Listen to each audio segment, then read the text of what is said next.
Hey everybody, thanks for tuning in. I'm George Connelly with Scratch Golf Tips, and today we're going to be talking about 3 simple tips that you can implement in your swing today to get a few more yards on your drives. So these 3 tips are all related to the setup, which makes it nice and simple. I'm not talking about swinging faster, swinging harder, upper body rotation, nothing crazy. 3 simple setup tips that can help you increase and squeeze just a few extra yards out of your driver. Now before we get into the 3 tips, just want to remind you, if you enjoyed this video, please leave a like rating down below. It helps YouTube send this video to more people who will also find it helpful. And if you like this content and content like it, you can subscribe to the Scratch Golf Tips YouTube channel for more uploads. Now the first tip I have for hitting longer drives is creating a stable base. This is something that a lot of amateurs actually overlook. They'll keep a fairly narrow stance inside of the shoulder length sometimes with the driver. And while that's fine for maybe a 9-iron, wedges, even a little bit in the mid-irons, that's not fine for a driver. A driver's a bigger swing,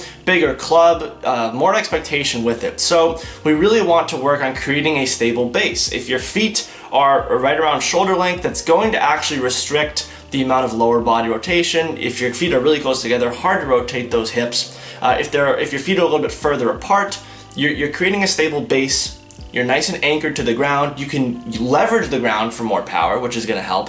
But it allows you to be confident on your feet with the driver in hand. Another thing that you can do, a little side tip within the creating a stable base, is if your feet are normally pointed straight ahead, if you bow your feet outward a little bit so that your toes point away from each other on both sides, that's called bowing your feet, which will actually unlock your hips even more, which will allow for hopefully more rotation in the swing, obviously more rotation, more speed, more power. So the second tip is also another setup tip, as I mentioned earlier. Now we're going to talk about the spine angle and having that upper body tilt be conducive to your driver swing.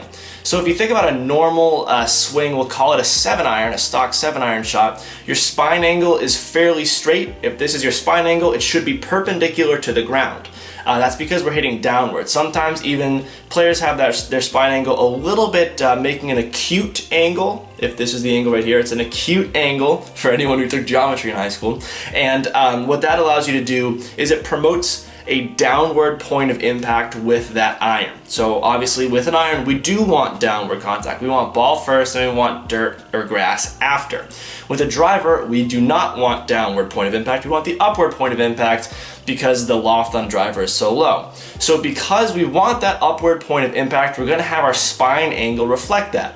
We're gonna make it an obtuse angle, meaning we want this upper body to be tilted a little bit further back. Now I can't see all of your swings, so I can't sit here and tell you exactly how far it should be back. Maybe some of you already have it back and you shouldn't change it. Maybe some of you are here, you should definitely bring it back. Some people have it maybe way back here. It's just a game that you need to play, see what works for you, see what you're comfortable with first and foremost. If you're here and you're comfortable, I'd rather you be here and comfortable than here and uncomfortable, because it's not one of those deals where the further you tilt your upper body, the further the ball will go. That's not it. You need to find a happy medium. What I will say is, if you're experimenting with your upper body tilt, it is important to film yourself. I'm always an advocate of filming your swings. Film yourself from a caddy view. So if I was swinging like this, hitting the ball this way, this is the caddy view that I would look at for my swing, right? So film yourself this way. You can get a very good look at your posture. You can even take a look at your stable base, going back to the first tip, but you can look at your spinal tilt, your upper body tilt.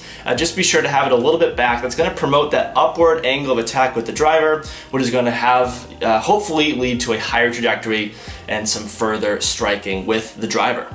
Now the final tip I have is definitely one of the simplest, but also one of the most effective that so many amateurs overlook. I'm talking about changing the tee height. Many amateurs hit low worm burner drives that don't go very far, especially if you're playing in the morning, there's dew on the ground, or if you're hitting it into the rough. It's not conducive to hitting a long ball if you're hitting it nice and low. So what I spoke about earlier with upper body tilt, that will help. But the simplest way to change the trajectory of your shot is by changing the height of your tee. The higher your tee, the higher you hit the ball. The lower the tee, the lower you hit the ball. It's that simple. Well, I say it's that simple, but it's not as simple as just putting your tee as high as you can and hitting it 350 yards. It's not that simple. This is, again, like most things that you're changing in your golf swing, you need to practice, you need to see what works for you. I will say, generally, it's pretty popular that having your tee height, the standard tee height would be half of the ball is below your club face, half of the ball is above your club face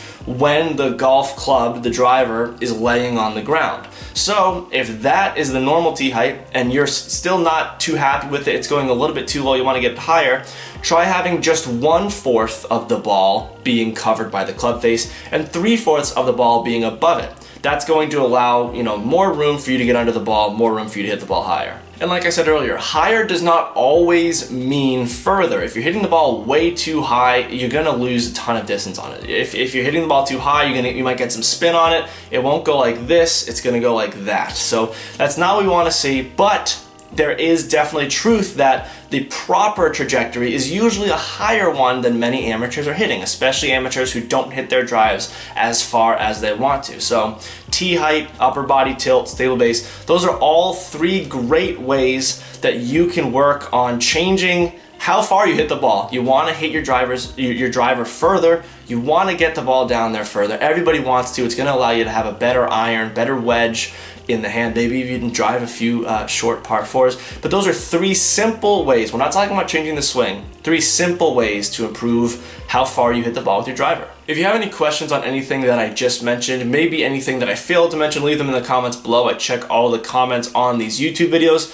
so I'd be happy to hear from you. If you like the apparel that I wear in these videos, I wear John Morgan Sportswear. They are a proud partner of Scratch Golf Tips, and you can use code SGT2021, and that'll actually get you 20% off at the store. Also, right now, I believe if you order more than $100 worth of merchandise, you get free shipping on your order. So if you want to take advantage of those deals, this is my favorite apparel that I wear.